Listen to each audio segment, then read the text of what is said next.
સમાચાર અમદાવાદથી કે જ્યાંથી ઈ સિગારેટનો જથ્થો ઝડપાયો છે। ગાંધી રોડ વિસ્તારની દુકાનમાંથી ઝડપાયો છે જથ્થો। 9 લાખની કિંમતનો ઈ સિગારેટનો જથ્થો જપ્ત કરવામાં આવ્યો છે। પોલીસે 3 આરોપીઓની ધરપકડ કરી છે। મુંબઈથી ઈ સિગારેટ મોકલનાર 11 આરોપી હજુ પણ ફરાર છે, પરંતુ અમદાવાદમાંથી આ આરોપીઓની ધરપકડ કરવામાં આવી છે। ગાંધી રોડ વિસ્તારની દુકાનમાંથી આ જથ્થો ઝડપવામાં આવ્યો છે। 9 લાખની કિંમતનો ઈ સિગારેટનો જથ્થો જપ્ત કરવામાં આવ્યો છે। પોલીસે 3 આરોપીની ધરપકડ કરી છે અને હાલ પોલીસે આ દિશામાં વધુ પૂછપરછ શરૂ કરી છે।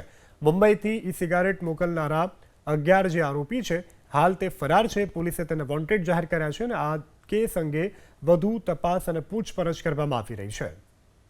9 લાખની કિંમતનો ઈ સિગારેટનો જથ્થો જપ્ત કરવામાં આવ્યો છે। પોલીસે 3 આરોપીઓની ધરપકડ કરી છે।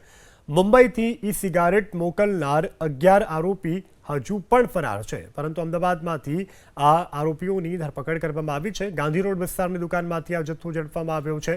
9 લાખની કિંમતનો ઈ સિગારેટનો જથ્થો જપ્ત કરવામાં આવ્યો છે। પોલીસે 3 આરોપીની ધરપકડ કરી છે અને હાલ પોલીસે આ દિશામાં વધુ પૂછપરછ શરૂ કરી છે। મુંબઈથી ઈ સિગારેટ મોકલનારા 11 જે આરોપી છે હાલ તે ફરાર છે। પોલીસે તેને વોન્ટેડ જાહેર કર્યા છે અને આ કેસ અંગે વધુ તપાસ અને પૂછપરછ કરવામાં આવી રહી છે।